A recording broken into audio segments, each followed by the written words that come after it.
It's The Real News. I'm Ben Norton. In recent weeks in Ukraine, which is a close NATO ally, neo-Nazi vigilante groups have carried out attacks on ethnic and religious minority groups, including Roma, Jews, and also sexual minorities, including the LGBT community. At the same time, while this is happening, the US is actually welcoming fascist leaders from the Ukrainian government here in Washington, D.C. The head of the Ukrainian parliament, known as the Rada, is himself a neo-Nazi who founded two neo-Nazi parties. He's named Andrei Parubiy, and he was invited to speak at an event at the Senate, which was hosted by the American Foreign Policy Society. Parubiy previously founded two neo-Nazi organizations, the Social National Party and also the Patriot of Ukraine, which are linked to violence against ethnic minority groups like the Roma, who have recently been attacked and their villages have been burnt down by neo-Nazi vigilantes in Ukraine. I'm joined today by the journalist Max Blumenthal, who attended this event at the Senate and asked why a Nazi was invited to speak in the US Senate. Given that there is open anti-Semitism on display in Ukraine and anti-Roma violence, do you think it was a good idea to invite the founder of two neo-Nazi parties, the Social National Party and the Patriot of Ukraine? I'm referring to Mr. Parubiy. Max wrote about this event for the Gray Zone Project, which is a website he edits, and his article is titled, "Congress Welcomes an Actual Fascist as Nazi Violence Rages in Ukraine." Max has also previously reported here at the Real News Network on how the US is arming the Azov Battalion, which is a neo-Nazi militia that's part of the Ukrainian National Guard. Max is an award-winning journalist who edits the website The Gray Zone Project, which you can find at thegrayzoneproject.com. He also co-hosts a podcast with me. Thanks for joining us, Max. Thanks for having me on. So can you explain what happened at this Senate event? Yeah, I think you explained it pretty well. A open neo-fascist who founded two parties that could pretty much be succinctly described as neo-Nazi was welcomed onto Capitol Hill. He had just met with Representative Paul Ryan, who is actually his counterpart as the Republican Speaker of the House. And he also met with the State Department officials who were really so proud of their meeting with Parubiy that they tweeted about the good meeting they had. And you actually wrote a great piece for us at the Gray Zone on Parubiy's meetings last year with John McCain and also Paul Ryan. So this wasn't the first time that Congress had rolled out the red carpet for Parubiy. The two parties he founded, the Social National Party, which sounds a lot like the National Socialist Party or the Nazi Party because it was inspired by it. Its symbol is the wolf's angle, which is now the symbol of the Azov Battalion, and the Patriot of Ukraine, the racist violent militia that Parubiy helped found in the 90s, are now sort of at the heart of the extremist violence that is plaguing this country and has exploded into the open since Ukraine was destabilized by a US-backed coup attempt in 2014. And Parubiy was in Washington alongside three other speakers of parliament who were kind of making the rounds to kind of lobby for more aid because their countries are sustained by aid on the condition that they act as de facto NATO bases. And to pledge to help the U.S. stop the Nord Stream 2 pipeline. This is a gas pipeline that will run from Russia to Germany and really represents a key threat in the minds of the bipartisan foreign policy establishment in Washington to American economic control over Western Europe. And so they're doing everything they can to stop it. And they clearly don't care.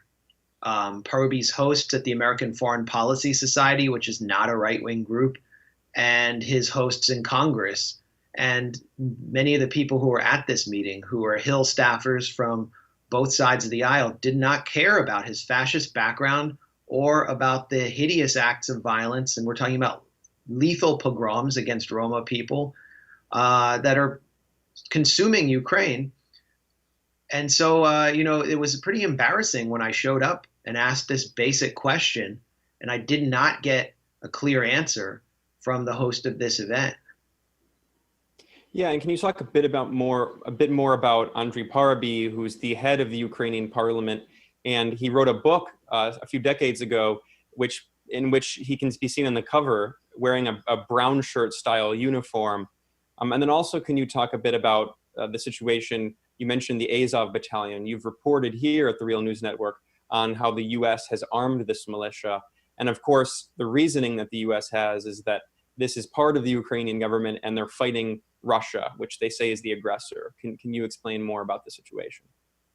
Yeah, I mean, Ukraine is sort of on a key piece on the strategic chessboard for the West, and Ukrainians have been kind of used as pawns for decades, since World War II, when it was torn between German Nazi occupation and the Soviet Union. And so you have Ukrainians in the East who identify with Russia, speak Russian, and want nothing to do with Kiev. And in Kiev, there are these nationalist elements which are taking control of what was supposed to be sort of a technocratic government set up by the U.S., just kind of like this imperial vassal government, which is completely mired in corruption right now. And the warnings that there would be sort of a fascist putsch were very clear in 2014. Nationalism had exploded into the open. One of the key symbols of the forces in the Maidan was Stepan Bandera, who is a Nazi collaborator who founded the Organization of Ukrainian Nationalists. He was involved, along with Roman Shukevich, who is a hero in contemporary Ukrainian society, in the massacre, the pogroms against the Jewish community of Lviv in 1941. And Parubiy has been really at the heart of trying to resurrect Banderism, this sort of nostalgia for Nazi-occupied Ukraine, which is, anti-Russian, vigorously anti-Russian. So it supports American strategic interests at this point. You mentioned Parubiy's book, View from the Right. He wrote this book, I think, in 1998 or 9. And you can see him on the cover of the book in a literal brown shirt, like in a Nazi SA uniform, with a pistol on his waist in a holster. And in the book, he blames, the long-haired hippies and various immigrant Untermenschen for, he didn't use the term Untermenschen, but he blames them for destroying Western civilization. The party he co-founded, the Social National Party, in 1995, pledged to save the white race again and preserve the white race against the degradation of humanity. I mean, this is an explicitly white nationalist party. In the early 2000s, Parubiy was the chairman of the committee to build a monument to Stepan Bandera in the city of Lviv, where the Jewish population was wiped out by his forces. And since 2014, the forces that Parubiy oversaw in the Maidan, the right sector forces, who are these black masked ultra-nationalists, many of whom were avowed neo-Nazis, have been militarized and incorporated into the National Guard under the watch of the interior minister, who is in Parubiy's current party, the People's Front Party. And the interior minister's name is Arsen Avakov. But the militarized version of the parties that he helped found is called the Azov Battalion. And they are kind of like the shock troops of the Ukrainian military in the east around the Donbass region in the fight against pro-Russian separatists. As I reported earlier this year, they've been armed by the U.S. and they have an ideology which is explicitly white nationalist, along with a membership core that consists substantially of avowed neo-Nazis who wear the same Nazi symbols that we saw in the streets of Charlottesville when white nationalists marched through there. Their ideology centers around the concept of the Reconquista, the reconquest of Europe on behalf of the white races, led by the traditional white nations, with Ukraine at the center. The chief ideologue now is named Andrei Beletsky, and he hates the current government in Kiev, led by Petro Poroshenko, this corrupt technocrat. And he has sought to start the reconquest by leading the Azov Battalion's forces from eastern Ukraine into Kiev. That actually happened this year with this terrifying show of force by a so-called National Corps or National Militia of Azov members, hardcore jackbooted thugs who deployed to Kiev to supposedly restore order. And this has complemented a wave of violence across the country by other neo-Nazi forces against Roma, against LGBT people, against left-wing dissidents, communists, and Jews. Amnesty International issued a report this year warning that no one is safe in Ukraine as long as these extremist forces are on the march. And one of the bands of Nazi thugs who are killing and attacking Roma people at their encampments is called C14. The 14 is for the 14 words, which is the mantra of international neo-Nazism. And they are state funded. And it's not us reporting that. It was Radio Free Europe, which, the U.S. Arm of the U.S. government's media operation, which reported that the C14 neo-Nazi militias killing Roma in Ukraine are funded by the state, which means that our aid money is going to neo-Nazis while Parubi is being hosted in Washington. It seems to me like an international scandal that should shock everyone. But unfortunately, I was alone in issuing this one critical question upon Parubi's visit.